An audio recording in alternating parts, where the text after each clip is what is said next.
Euroregione News. Talmassons, lascio ma non vi mollo. Il sindaco Pietro Mauro Zanin dimessosi per correre alle regionali, ma quale potrebbe essere il suo ruolo in Friuli Venezia Giulia? Ma diciamo che l'impegno che io mi assumo è quello che poi dopo insieme, io sono sempre stato uomo di squadra, quindi è quello che la squadra in qualche modo mi consegnerà.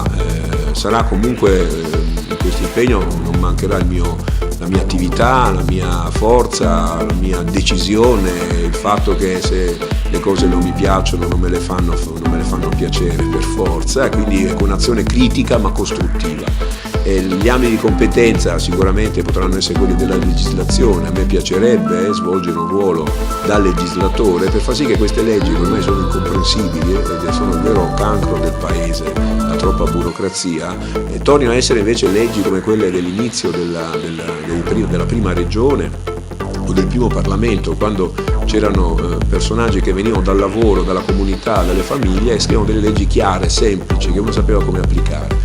Quindi sarà un'operazione proprio di semplificazione e di una legislazione che deve essere capita da tutti, anche da un bambino delle scuole elementari, quindi uno sforzo proprio di una produzione legislativa di qualità. Quello è sugli argomenti che dicevo prima, sicuramente un'attenzione sugli enti locali, un'attenzione sull'ambiente, che è quello con cui mi sono anche confrontato molto nel mio comune, rilanciando il biotopo di Flambro, il Molino, quindi tutto un patrimonio ambientale eccezionale delle nostre risorgive, del nostro medio Friuli, e anche, voglio dire, una, diciamo così, disponibilità a un settore che è molto legato a quello ambientale e quello dell'agricoltura. Mi piacerebbe seguire anche, diciamo così, ecco, un rilancio, un supporto alle attività del primario, perché ritengo che un momento di crisi e difficoltà come quello che stiamo vivendo può ripartire solo se rafforziamo, sosteniamo l'agricoltura e il primario, specialmente in questi territori del Medio Friuli di cui Talmassons fa parte, dove è forte la presenza di aziende agricole anche di seconda e terza generazione. La mia grande soddisfazione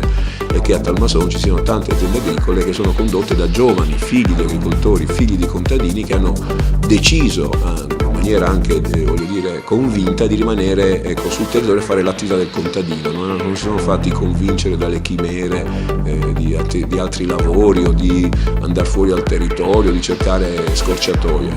Hanno affrontato il duro lavoro del contadino. Ecco, credo che un'azione di sostegno all'agricoltura friulana del Medio Friuli del Comune di Talmassons sia un altro dei settori sul quale mi vorrò impegnare, ritenendolo che è un'arma fondamentale per l'autonomia e la libertà del territorio, perché se noi siamo padroni delle nostre risorse riusciamo a essere anche voglio dire, decisori delle scelte che vengono fatte. Se noi invece non siamo padroni di alcune risorse dobbiamo subire scelte fatte da altri, magari dal potere economico, piuttosto dal potere finanziario, dalle banche, insomma da questo mondo, da questa cappa che ci sovrasta, che su alcune scelte, su alcune decisioni ha un potere molto forte. Noi dovremo cercare, anche come regione, anche dal piccolo, anche da una piccola famiglia, essere autonomi rispetto a questa situazione. Credo che partire dal primario, rilanciare il primario, può essere una buona strada.